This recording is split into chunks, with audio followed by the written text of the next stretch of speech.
বন্ধুরা, আজ একটা নতুন জিনিস নিয়ে আবার আপনাদের কাছে হাজির হয়েছি। অজানা তথ্য। নোবেল প্রাইজ নাম সবাই জানেন, এটা বিশ্বখ্যাত, মানে বিশ্বখ্যাত তো বটেই, বিশ্ববন্দিত এবং সর্বপরিচিত। নোবেলে পিস প্রাইজ দেওয়া হয়, নোবেলের লিটারেচারে দেওয়া হয়, ইকোনমিক্সে দেওয়া হয়, কেমিস্ট্রি, ফিজিক্স, মেডিসিন এইসবের উপরে দেওয়া হয়। আপনারা কি জানেন কোন সাবজেক্টের উপরে এটা দেওয়া হয় না? সেটা যে অনেক সাবজেক্টের উপরে দেওয়া হয় না, কিন্তু একটা প্রমিনেন্ট বেসিক সায়েন্স ম্যাথমেটিক্স, এর উপরে কোনো নোবেল নেই। তাই আজকে আমরা জানব ম্যাথমেটিক্সের নোবেল এটা আছে, কিন্তু প্যারালাল। তার নাম আবেল। নোবেল আর আবেল একদম নোবেলের মডেলেই গঠিত। ডিফারেন্সটা কি? Abel prize for mathematics is considered as Nobel prize for mathematics. এদের মধ্যে ডিফারেন্স কি? নোবেল প্রাইজ সুইডিশ গভর্নমেন্ট দেয় আলফ্রেড নোবেলের স্মৃতিতে, এবং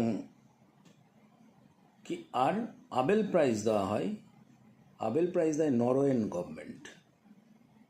ইউনিভার্সিটি অফ অসলো থেকে এই প্রাইজটা দেওয়া হয়, আর ওখানে স্টকহোম থেকে দেওয়া হয়।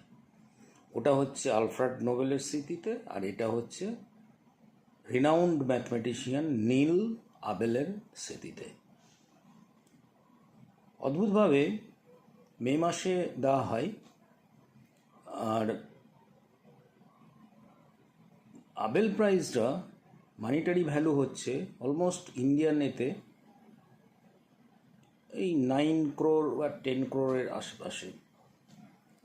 সেখানে তুলনামূলকভাবে নোবেল প্রাইজের ভ্যালু, মূল্যটা, আর্থিক মূল্যটা কম, এই নিয়ার অ্যাবাউট 7-6-7 এরকম, 7 crore এরকম।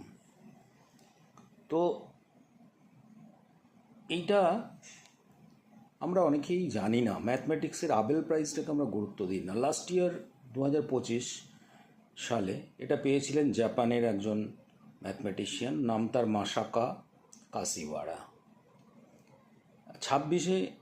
2026-এর জন্য এই মেতে ডিক্লেয়ার হবে। বন্ধুরা, ভালো থাকবেন, keep smiling, happy mind, happy health. বড়দের প্রণাম, ছোটদের ভালোবাসা, বন্ধুদের প্রীতি ও শুভেচ্ছা। Bye bye.